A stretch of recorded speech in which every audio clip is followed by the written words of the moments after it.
Hi hello friends, welcome back. இன்றைக்கி நம்ம ரொம்பவே ஹெல்த்தியான ரொம்பவே டேஸ்டியான பனானா டோஸ்ட் பிரேக்ஃபாஸ்ட் ரெசிபி எப்படி செய்யலாம் தான் பார்க்க போகிறோம். ரொம்ப ஈஸியாக பண்ணிடலாம். கண்டிப்பாக ஃபுல் வீடியோ பார்த்து ட்ரை பண்ணி பாருங்கள். ஃபஸ்ட்டு இந்த வாழைப்பழ டோஸ்ட் செய்கிறதுக்கு நான் ஒரு 4 வாழைப்பழம் எடுத்துக்கிட்டேன். நீங்கள் என்ன வாழைப்பழம் கூட எடுத்துக்கலாம். நீங்கள் நாட்டு வாழைப்பழமும் எடுத்துக்கலாம், செவ்வாழை எடுத்துக்கலாம். உங்களுக்கு பிடிச்ச வாழைப்பழத்தை நீங்கள் எடுத்துக்கோங்க. ஓரளவுக்கு நல்ல பழுத்த பழமாக பார்த்து எடுத்துக்கோங்க. அதே நேரத்தில் நல்ல டேஸ்ட் இருக்க பழமாகவும் கொஞ்சம் பார்த்து எடுத்துக்கோங்க.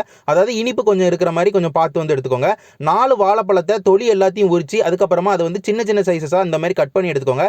கட் பண்ணி முடிச்சக்கப்புறமா அந்த வாழைப்பழத்தை ஒரு பவுலுக்கு மாற்றி நல்லா பீட் பண்ணி எடுத்துக்கோங்க. நல்லா கொல கொலன்னு ஆகிற மாதிரி நீங்கள் நல்லா பீட் பண்ணி எடுத்துக்கோங்க. இந்த மாதிரி நேரத்தில் நீங்கள் நல்ல குழஞ்ச பழமாக எடுத்துக்கிட்டிங்கன்னா உங்களுக்கு பீட் பண்ணுறதுக்கு ரொம்பவே ஈஸியாக இருக்கும். அதனால தான் நல்ல பழுத்த பழமாக பார்த்து எடுத்துக்கிட்ட சொல்லிக்கிட்டேன். நம்ம பழம் எல்லாத்தையுமே நல்லா பீட் பண்ணி முடிச்சக்கப்புறமா நம்ம பிரெட் எடுத்துக்கிட்டோம். பிரெட் நான் மைதா பிரெட் எடுத்திருக்கேன். நம்ம எடுத்து வச்சிருக்க மைதா பிரெட்ல நம்ம முதல் லேயராக நம்ம முதல்ல பீட் பண்ணி வச்ச அந்த வாழைப்பழத்தை நம்ம சேர்த்துக்கலாம். வாழைப்பழத்தை நல்லா எல்லா சைடும் நல்லா கோட் பண்ணி நல்லா ஸ்டஃபிங் மாதிரி வச்சுக்கோங்க. நல்லா வாழைப்பழத்தை வச்சு முடிச்சக்கப்புறமா அதுக்கு மேலே அடுத்த லேயரில் இன்னொரு மைதா பிரெட் வைங்க. நல்லா க்ளோஸ் பண்ணிக்கோங்க. க்ளோஸ் பண்ணி முடிச்சக்கப்புறமா அது மேலே நம்ம ஏதாவது ஸ்வீட் சேர்க்கணும். ஏன்னா வெறும் வாழைப்பழத்தை நம்ம டோஸ்ட் பண்ணி சாப்பிட்டோம்னா எல்லாருக்கும் அவ்வளோவா பிடிக்காது. அது ஹெல்த்தி தான், ஆனால் கொஞ்சம் டேஸ்டியாகவும் இருக்கணுங்காண்டி மேலே உள்ள லேயரில் நீங்கள் ஜாம் விருப்பப்பட்டால் ஜாம் வச்சுக்கலாம். இல்லை நீங்கள் நியூட்ரிலா விருப்பப்பட்டீங்கன்னா நியூட்ரிலா வச்சுக்கலாம். நான் நியூட்ரிலா ரொம்பவே டேஸ்ட்டாக இருக்கும் அப்படிங்கிறதுக்காண்டி நான் நியூட்ரிலா வச்சுக்கிட்டேன். நீங்கள் ஜாம் கூட வச்சுக்கலாம். நம்ம எது மேலே வைக்கமோ அதை நல்லா திரும்பி அதையும் அந்த ஒரு லேயராக நம்ம ரெடி பண்ணிவிட்டு அதை நல்லா அந்த பிரெட்டில் கோட் பண்ணி முடிச்சக்கப்புறமா அடுத்து இன்னொரு பிரெட்டை வச்சு அந்த லேயரை நீங்கள் மூடிடுங்க. இப்போ நம்மளுக்கு கிட்டத்தட்ட ஒரு 2 லேயர் நம்மளுக்கு கிடச்சிருக்கு. கீழே உள்ள லேயரில் நம்மளுக்கு வாழைப்பழம் வந்திருக்கு. அடுத்த லேயரில் நம்மளுக்கு இனிப்பான அந்த நியூட்ரிலா இருக்கு. இப்போ இந்த 2 லேயரை நம்ம இந்த 3 பிரெட்டை வச்சு நம்ம க்ளோஸ் பண்ணி முடிச்சிட்டோம். இது நம்மளுக்கு ஒரு டோஸ்ட்டு. நம்ம இந்த ஒன்றே நம்மளுக்கு போதும் பிரேக்ஃபாஸ்ட்டுக்கு. இந்த மாதிரி எல்லா வாழைப்பழத்தை நீங்கள் உள்ள பிரெட்டுக்குள்ளே ஸ்டஃபிங் வச்சுக்கோங்க. அதுக்கப்புறமா நீங்கள் ஜாம் விருப்பப்பட்டீங்களோ இல்லை நியூட்ரிலா விருப்பப்பட்டீங்களோ அடுத்த லேயர் அதை ஸ்டஃபிங்காக வச்சுட்டு நீங்கள் க்ளோஸ் பண்ணி இந்த மாதிரி 3 பிரெட்டை ரெடி பண்ணி எடுத்துக்கோங்க.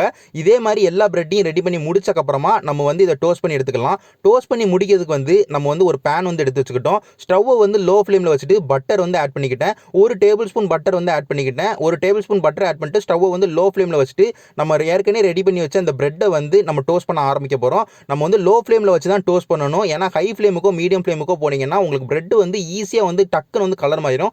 அந்த அளவுக்கு கிறிஸ்பியாக இருக்காது, டேஸ்டியாகவும் இருக்காது. நீங்கள் பட்டரை வச்சு நீங்கள் டோஸ்ட் பண்ணுங்கள். ரொம்பவே சூப்பராக இருக்கும். ஆயிலோ கீயோ பயன்படுத்துறதுக்கு நீங்கள் பட்டர் பயன்படுத்தினீங்கன்னா நல்ல வாசனையாகவும் இருக்கும். அதே நேரத்தில் நல்ல ஒரு டேஸ்ட்டும் இருக்கும். பட்டர் முதல்ல நீங்கள் 1 டேபிள் ஸ்பூன் போட்டு ஒரு கீழே இருக்கிற லேயரை நீங்கள் நல்லா டோஸ்ட் பண்ணி முடிச்சிருவீங்க. அதுக்கப்புறமா திருப்பி போட்டக்கப்புறமா திரும்ப பட்டரை நல்லா சைட்ஸில் அப்ளை பண்ணி எடுத்துக்கோங்க.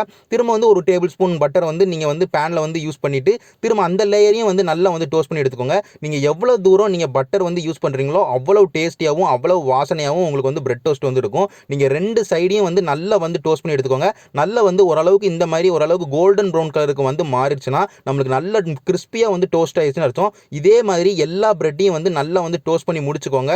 ஒரு 2 நிமிஷத்துலேருந்து ஒரு 3 நிமிஷமாக தான் ஆகும் உங்களுக்கு டோஸ்ட் பண்ணி முடிக்கிறதுக்கு. அதனால் ஒரு நல்ல பொறுமையாக லோ ஃப்ளேமில் வச்சு நல்லா கிறிஸ்பியாக நல்ல வாசனையாக டோஸ்ட் பண்ணி முடிச்சுக்கோங்க.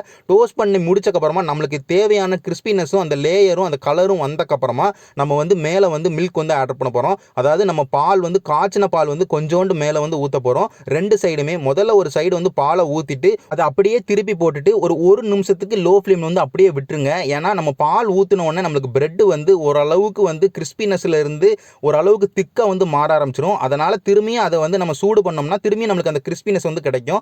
அப்படி ஒரு நிமிஷம் நம்ம பாலை ஊற்றி திருப்பி போட்டக்கப்புறமா திரும்ப அடுத்த சைடு பால் ஊற்றிட்டு திரும்ப நம்ம ஒரு நிமிஷம் 2 சைடையும் நம்ம இதே மாதிரி நம்ம நல்லா டோஸ்ட் பண்ணி எடுத்துட்டோம்னா நமக்கு ரொம்பவே கிறிஸ்பியாக இந்த பிரெட் டோஸ்ட் கிடைச்சிடும். இந்த பனானா பிரெட் டோஸ்ட் ரொம்ப ஹெல்த்தியும் ரொம்ப டேஸ்டியும் ஈஸியாக நம்ம செஞ்சிடலாம். கண்டிப்பாக ட்ரை பண்ணி பாருங்கள். நான் இதே மாதிரி வேறு ஒரு நல்ல வீடியோட உங்கள் எல்லாருமே பார்க்குறேன். நன்றி.